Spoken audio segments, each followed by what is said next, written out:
food stamp and government assistance programs are a necessity in any economic conditions, as there will always be people that will need to utilize these programs to survive until they can improve their situation.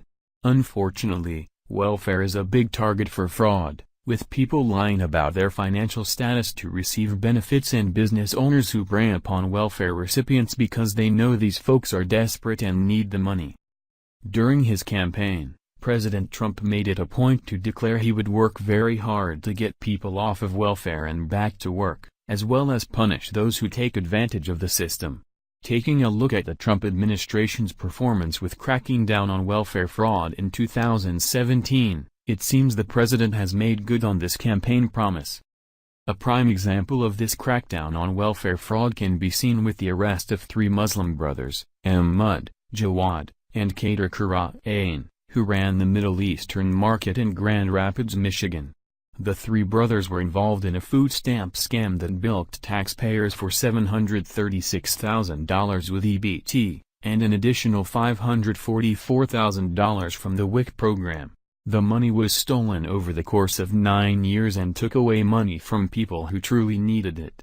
According to the Justice Department, one fraudulent scheme alleged against them was that they allowed customers receiving federal subsistence benefits to obtain cash and other prohibited items in exchange for the federal funds allotted to the customers.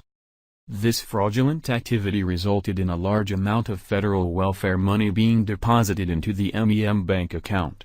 Adding insult to injury, the Karaane brothers signed up for food stamp assistance themselves while they were encouraging others to defraud the system. The end result was that the brothers received a combined prison sentence of 7 years and restitution of about $2.5 million needs to be repaid. Investigators under the direction of the Trump administration continue to find numerous instances where food stamp fraud was taking place. Millions of dollars were being misappropriated with the help of small convenience stores located in predominantly poor neighborhoods. The following 7 cases are the pinnacle of the work the Trump administration has concluded to rid our welfare system of fraud and abuse. 1. George Rafferty, 62, an owner of Bread and Market convenience store in Ohio, stole $2.8 million worth of food stamps where he allowed food stamp recipients to get cash instead of food. Investigators with the USDA were alerted to Mr. Rafferty's illegal activity when it was revealed in an audit that his store was cashing in on the SNAP program at a rate 10 times higher than larger stores in the area. Mr. Rafferty was sentenced to 33 months in prison and was ordered to pay restitution of $2.8 million. 2. In Florida, multiple people were charged and arrested for defrauding the SNAP program, Supplemental Nutrition Assistance Program, after the Division of Public Assistance Fraud in Florida's Department of Children and Families discovered more than $20 million worth of food stamp fraud, committed by individuals lying on their SNAP applications. 3. In probably one of the most notable food stamp fraud cases of 2017, Muhammad Shafiq, from Baltimore, was sentenced to 4 years in prison after he was found guilty of pilfering $3.7 million from the SNAP program.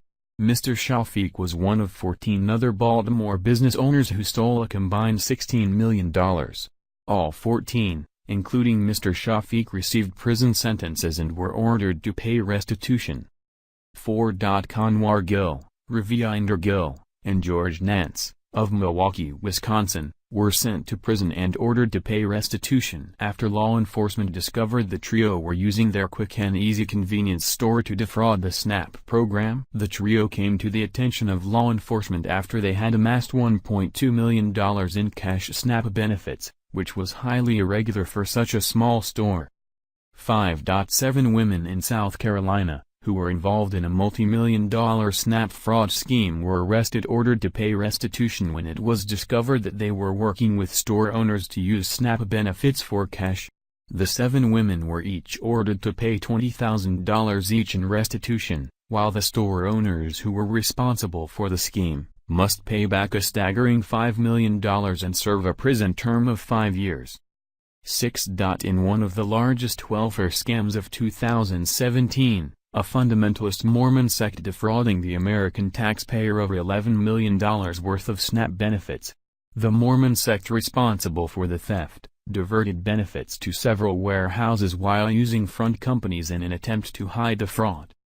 7. Ali Ratib Da'am, an Iraqi immigrant from Maine, defrauded the SNAP program of $1.4 million. Mr. Da'am's scam was similar to others, where he gave SNAP beneficiaries cash for their food stamps, and then redeemed the full value of the food stamps to further line his pockets. Mr. Da'am is facing a prison term of 20 years, plus having to pay restitution. The aforementioned cases are just a small sampling of the rampant fraud, which was previously allowed to take place with the SNAP program.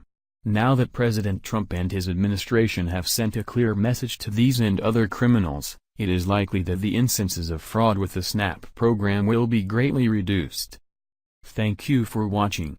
If you enjoyed this video, then please subscribe to my channel.